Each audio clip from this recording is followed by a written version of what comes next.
এর ইন্ধন দিচ্ছে বিজেপির বাবুরা, আর একটা নতুন গদ্দার তৈরি হয়েছে এই মাটিতে সে।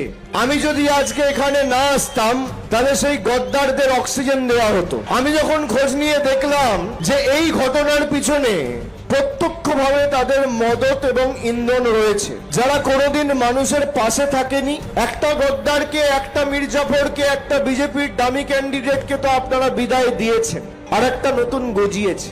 সেটাকে গণতান্ত্রিক ভাবে ব্যবস্থা করতে হবে। ধর্মে ধর্মে বিভাজন তৈরি করে মানুষকে মানুষের বিরুদ্ধে যারা লেলিয়ে দেয় তাদের বিরুদ্ধে মুর্শিদাবাদকে এক হতে হবে। মুর্শিদাবাদে কোন রকম ভাবে কোন বুথে যদি কেউ বিজেপির বিভাজনের রাজনীতির বিষ বপন করে বিভাজন তৈরি করতে পারে তাহলে মুর্শিদাবাদ দুর্বল হবে আর বিজেপি শক্তিশালী হবে।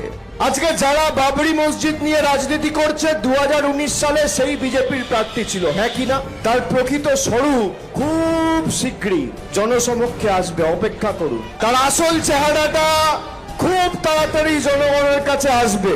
আমি মুর্শিদাবাদের ভাইদের, আমার সমবয়সী যারা, আমার থেকে ছোট যারা, আমার থেকে বড় যারা, অগ্রজ, অনুজ, আমি সকলকে অনুরোধ করব এলাকার শান্তি শৃঙ্খলা সম্প্রীতি বজায় রাখবেন। কোনোভাবে বিজেপিকে অক্সিজেন দেওয়া যাবে না।